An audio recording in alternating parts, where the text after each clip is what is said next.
അസ്സലാമു അലൈക്കും. പേര് Shafeeq, Kasaragod LBS engineering college വിദ്യാർത്ഥിയാണ്. എനിക്കിവിടെ ഇന്നേക്കുള്ള ചോദ്യം എന്താണെന്ന് വെച്ചാൽ, ഇപ്പോൾ ഈ ലൈംഗികാസ്വാദനത്തിന് വിവാഹം അല്ലാതെ എന്തെങ്കിലും പരിഹാരം ഉണ്ടോ? ഇപ്പോൾ പലരും അങ്ങനെ ഒരു ഇത് അങ്ങനെ പലരും മുന്നോട്ട് വെക്കുന്ന രണ്ട് കാര്യങ്ങളുണ്ട്. അതിൻ്റെ ഇസ്ലാമിക വിധി എന്താണെന്നാണ് എനിക്കറിയേണ്ടത്. ഇത്തരം ഗൗരവപരമായ ചർച്ചകളിൽ തമാശ വന്നു പോകുന്നതിൽ വലിയ വിഷമമുള്ള ഒരാളാണ് ഞാൻ.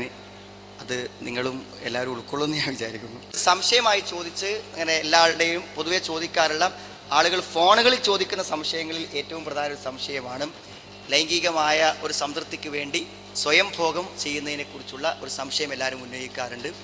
നമുക്ക് ഒരു കാര്യം ഉറപ്പാണ്, പ്രകൃതിപരമായി നമ്മുടെ ലൈംഗിക ആസ്വാദനത്തിന് വേണ്ടി അള്ളാഹു വെച്ച ഒരു വഴിയുണ്ട്. അത് സമയമാകുമ്പോൾ തന്നെ തുടങ്ങാൻ അനുവാദവുമുണ്ട്. നമുക്ക് ലൈംഗികമായ സംതൃപ്തിയും വികാരങ്ങളും പ്രചോദനങ്ങളും വരുമ്പോൾ തന്നെ വിവാഹിതനാകാനുള്ളൊരു നിബന്ധന അതാണ്.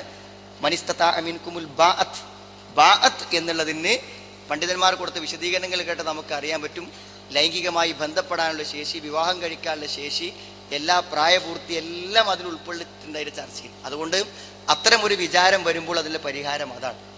ഒരു പക്ഷേ ഇത് അള്ളാഹു നിശ്ചയിച്ച ആ വഴികൾക്കപ്പുറത്തേക്ക് നമ്മൾ പ്രവേശിച്ചാൽ അത് തെറ്റു തന്നെയാണ്. വല്ലദീനഹും ലിഫുറൂജിഹിം ഹാഫിളൂൻ ഇല്ലാ അലാ അസ്വാജിഹിം ഔ മാ മലക്കത് ഐമാനുഹും ഫഇന്നഹും ഗൈറു മലൂമീൻ. അവർ ഗുഹ്യസ്ഥാനങ്ങളെ സൂക്ഷിക്കുന്നവരാണ്. അവരുടെ സ്വന്തം ഇണകളിലും വലങ്കൈ ഉടമപ്പെടുത്തപ്പെട്ട അടിമകളിലും അവർക്ക് അംഗീകരിച്ചു കൊടുക്കപ്പെട്ടവരിലല്ലാതെ അവർ ലൈംഗികമായ ആഗ്രഹങ്ങൾ വെച്ചു പുലർത്തുകയില്ല.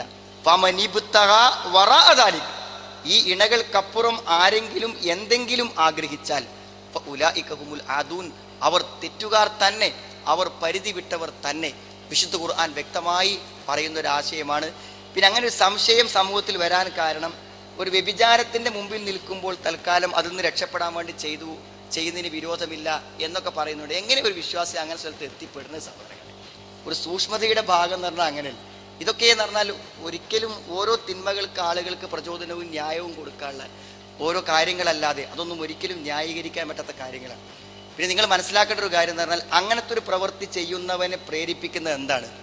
ഒരു അന്യ സ്ത്രീയെയോ ഒരു വൃത്തികെട്ട രൂപമോ ഒരു വൃത്തികെട്ടമോ ചിന്തയോ മനസ്സിലില്ലാതെ ഒരാൾക്ക് അങ്ങനെ ചെയ്യാൻ പറ്റൂ? അത്തരം കാഴ്ചകളും ചിന്തകളും മനസ്സിൽ കൊണ്ടു നടക്കുന്നവൻ ചെയ്യുന്നത് ഒരു സ്വയംഭോഗത്തിൻ്റെ തെറ്റു മാത്രമല്ല, നിരന്തരമായ ഒരു ലൈംഗിക രോഗത്തിൻ്റെ, ലൈംഗികമായ തെറ്റുകളുടെ ഒരു സമാഹാരമാണ് അവൻ്റെ മനസ്സിൽ അവൻ പേറി നടക്കുന്നത്. അതിനൊക്കെ എങ്ങനെ ന്യായീകരിക്കാൻ പറ്റും? നിനക്ക് പറ്റില്ല.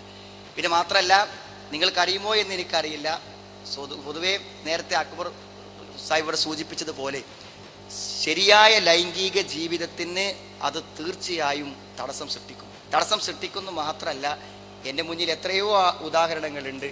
ജീവിതത്തിൻ്റെ രഹസ്യ ജീവിതങ്ങളെ നന്നാക്കാൻ എന്തുണ്ട് പരിഹാരമാർഗം എന്ന് ഫോണിലും അല്ലാതെയും ചോദിക്കുന്നവരിൽ വിവാഹിതരായ പല സുഹൃത്തുക്കളും ചോദിക്കുന്നൊരു ചോദ്യമാണ്, വിവാഹത്തിന് മുമ്പ് 8-10 കൊല്ലം ഇത്തരത്തിലുള്ള വളരെ അപൂർവമായിട്ടുള്ള ഇത്തരം സ്വയംഭോഗത്തിൻ്റെ വ്യത്യസ്തമായ രൂപങ്ങൾ സ്വീകരിച്ച ആളുകൾ ഇന്ന് ദാമ്പത്യ ജീവിതത്തിൽ അതിൻ്റെ നരകയാതനകൾ അനുഭവിച്ചു കൊണ്ടിരിക്കുകയാണ്. സഹോദരങ്ങളെ, അള്ളാഹു നമുക്ക് തന്ന നമ്മുടെ ശരീരാവയവങ്ങൾ, നമ്മുടെ സൗകര്യങ്ങൾ, അത് തെറ്റായ ഉപയോഗങ്ങളിലൂടെയും തെറ്റായ ശീലങ്ങളിലൂടെയും നശിപ്പിച്ച് കളയുന്നത് നാം നമ്മോട് ചെയ്യുന്ന ഏറ്റവും വലിയ തെറ്റാണ്. മാത്രമല്ല, അതൊരു രോഗമാണ്, അതൊരു അഡിക്ഷനാണ്. ചെയ്യുന്നവൻ അത് നിരന്തരം ചെയ്തുകൊണ്ടിരിക്കും. അതുകൊണ്ട് സ്വാഭാവികമായും എത്രയും നേരത്തെ, എത്ര കാലം അത് ചെയ്തുകൊണ്ടിരിക്കുന്നുവോ അതിനനുസരിച്ച് അതിൽ നിന്ന് മാറി വരാനുള്ള പ്രയാസങ്ങൾ ജീവിതത്തിൽ അനുഭവിച്ചുകൊണ്ടിരിക്കും. അതുകൊണ്ട് എത്ര നേരത്തെ നാം പിൻവാങ്ങുന്നുവോ അതാണ് കാര്യം. അതിലെന്തെങ്കിലും ഒരു നന്മയില്ല, ഗുണമില്ല, തീർച്ചയായും ഈ ആയത്തിൻ്റെ അടിസ്ഥാനത്തിൽ ചിന്തിക്കുമ്പോൾ പരലോകത്ത് കുറ്റകരമായ ഒരു തെറ്റാണെന്നാണ് മനസ്സിലാവുന്നത്. എന്ത് കാര്യവും ബോധ്യപ്പെട്ടാൽ ആ നിമിഷം മാറിയാൽ കഴിഞ്ഞ തെറ്റുകൾ കൂടെ അള്ളാഹു പുറത്തു തരുന്നാണ് നമുക്ക് ഖുർആൻ നൽകുന്ന വാഗ്ദത്തം. അതുകൊണ്ട് ഇപ്പോഴാണ് ബോധ്യപ്പെട്ടതെങ്കിൽ മനസ്സുകൊണ്ട് തീരുമാനിക്കൂ അത്തരം തിന്മകളിൽ നിന്ന് പിൻവാങ്ങുവാൻ. ഇന്നല്ലദീന യഖ്ശൗന റബ്ബഹും ബിൽ ഗൈബ്, മറഞ്ഞ നിലക്ക് അള്ളാഹുവിനെ കുറിച്ചുള്ള ഒരു ഭയം ഒരുത്തൻ്റെ മനസ്സിലുണ്ടായാൽ ലഹും മഗ്ഫിറത്തുൻ വ അജ്റുൻ കബീർ, അവർക്ക് പാപമോചനമുണ്ട്, മഹത്തായ പ്രതിഫലമുണ്ട്. പടച്ചവനെ പേടിച്ച് ഒരു തിന്മയിൽ നിന്ന് പിൻവാങ്ങിയാൽ ആ പിൻവാങ്ങുന്ന നിമിഷം മുതൽ പ്രതിഫലവും പാപമോചനവും ലഭിച്ചുകൊണ്ടിരിക്കുമെന്ന് ഖുർആൻ നമുക്ക് വാക്ക് തരുന്നു. ഇവിടെ ഈ ഇത്തരം ചർച്ചകൾ നടക്കുമ്പോൾ നേരത്തെ ഹാരിസ് ഇവിടെ സൂചിപ്പിച്ചതുപോലെ ഗൗരവതരമായ ചർച്ചകളെ ഗൗരവതരമായി തന്നെ നിങ്ങളത് ഉൾക്കൊള്ളണം എന്നാണ് സൂചിപ്പിക്കുന്നത്. അത് വളരെ പ്രധാനപ്പെട്ട കാര്യമാണ്. ഇവിടെ സ്വയംഭോഗവുമായി ബന്ധപ്പെട്ട ചോദ്യം വന്നു, അതിന് ആൻസർ ചെയ്തു. ഇന്ന് അവിടെ അതിൻ്റെ ഒരു വലിയ സാമൂഹ്യ ദുരന്തം എന്നുള്ളത് ഇന്ന് ലൈംഗിക ശാസ്ത്ര പഠനങ്ങളെന്നും അതേപോലെ ആരോഗ്യ പഠനങ്ങളെന്നെല്ലാം പറഞ്ഞിട്ട് പുറത്തിറങ്ങിക്കൊണ്ടിരിക്കുന്ന മാഗസിനുകളും കാര്യങ്ങളുമല്ല. ഇത് ഇതിലൊരു തെറ്റില്ല, അഥവാ അതൊരു അപകടമല്ല എന്ന രൂപത്തിൽ കുട്ടികളെ പ്രചോദിപ്പിക്കുന്ന തലത്തിലാണ് മുന്നോട്ട് പോയിക്കൊണ്ടിരിക്കുന്നത് എന്നുള്ളതാണ് അപകടകരമായൊരു തലം. അതിന് സത്യത്തിൽ ഞാൻ നേരത്തെ പറഞ്ഞ കച്ചവടത്തിൻ്റെ ഒരു തലമുണ്ട്. സ്വാഭാവികമായും വേറെ ഏതൊക്കെയോ സ്ത്രീകളുടെ മനസ്സിൽ കണ്ടുകൊണ്ടാണ് ആരിസ് സൂചിപ്പിച്ചതുപോലെ ശരീരത്തെ അതിന് പര്യാപ്തമായ രൂപത്തിൽ ലൈംഗിക ആസക്തിയുള്ള ശരീരത്തെ ഉണർത്തുവാൻ വേണ്ടി മനസ്സിൽ മറ്റു സ്ത്രീകളുടെ അനർഹരായ ആളുകളുടെ ചിത്രങ്ങൾ കാണുകയും അങ്ങനെ ശരീരം ഉത്തേജിതമാവുകയും ചെയ്തിട്ടാണ് ഈ സ്വയംഭോഗം നടക്കുന്നത്. അങ്ങനെ നടന്നാൽ രണ്ട് പ്രശ്നങ്ങളാണ്. ഒന്ന്, മനസ്സിൽ അവർ പ്രതിഷ്ഠിച്ച തലങ്ങളിൽ ഉള്ള സ്ത്രീയെക്കുറിച്ചുള്ള ചിത്രം മനസ്സിൽ സ്ഥായിയായി തീരുകയും വരുന്ന ഇണയെ അതുമായി താരതമ്യം ചെയ്ത് അതുമൂലം ഉണ്ടാകുന്ന ആ താരതമ്യം കൊണ്ടുണ്ടാകുന്ന വൈവാഹിക ജീവിതത്തിലെ പ്രശ്നങ്ങൾ ആണ് ഒന്ന്. രണ്ടാമത്തേത്, ലൈംഗികാവയവം നിരന്തരമായി സ്പർശിക്കുന്നത് മൂലം ഉണ്ടാകുന്ന ആ സ്പർശം വഴി ലൈംഗികാവയവത്തിന് ഉണ്ടാകുന്ന പ്രശ്നങ്ങൾ വഴി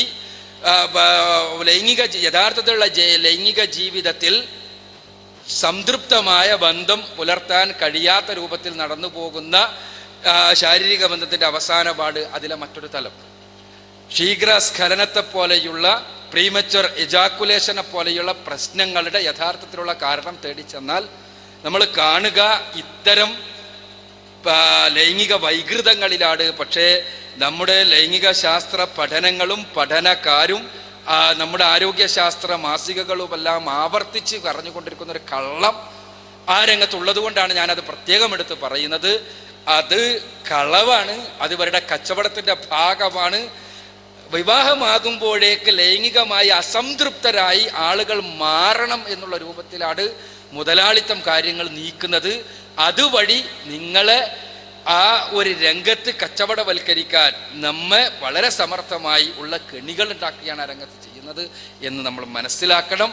ആ രംഗം അതുകൊണ്ട് തന്നെ വിശുദ്ധമാക്കണം. നമുക്ക് സ്വയംഭോഗത്തിൻ്റെ ഒരു പ്രശ്നം എന്ന് പറഞ്ഞാൽ അതിന് അഡിക്ഷൻ വന്നു കഴിഞ്ഞാൽ അത് ആവർത്തിച്ചു കൊണ്ടിരിക്കും എന്നതാണ്. അതിലേക്ക് കടന്നു പോയിട്ടില്ലെങ്കിൽ സ്വാഭാവികമായിട്ടും അത് ആവർത്തിച്ചു കൊണ്ടിരിക്കുന്നൊരവസ്ഥയുണ്ടാകില്ല. അതുകൊണ്ട് തന്നെ അത് ചെയ്യൂല എന്ന് തീരുമാനിക്കുക, ആവർത്തിക്കാതിരിക്കുക. ചെയ്യാൻ കൗമാരത്തിലേക്ക് കാലെടുത്ത് വെക്കുന്നവർ അത്തരം ലൈംഗിക പരീക്ഷണങ്ങൾ ഇണയുമായിട്ടേ ഉണ്ടാകൂ എന്ന് നിർബന്ധമായും കരുതുക. ഇവിടെ ചില ആളുകൾ ചില പണ്ഡിതന്മാരുടെ ഫത്വകൾ എടുത്ത് പറയാറുണ്ട്. ആ ഫത്വകൾ ഈ നേരത്തെ ഹാരിസ് പറഞ്ഞതുപോലെ ഒരു വ്യഭിചാരത്തിൻ്റെ തലത്തിലേക്ക് എത്തുന്ന ഒരു അവസ്ഥയിൽ ഇത് അനുവദിക്കപ്പെടുന്ന ഒരു തലം ചില ആളുകൾ പറഞ്ഞു പോയിട്ടുണ്ട്.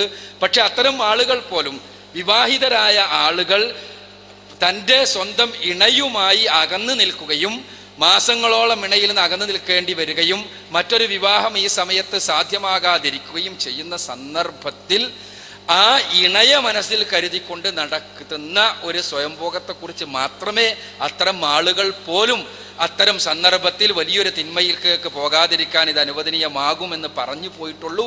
അതുപോലും ശരിയല്ല എന്നാണ് പണ്ഡിതന്മാരിൽ ബഹുഭൂരിപക്ഷത്തിൻ്റെയും വിശേഷിച്ചും സലഫി പണ്ഡിതന്മാരുടെ അഭിപ്രായം. ആ കാര്യം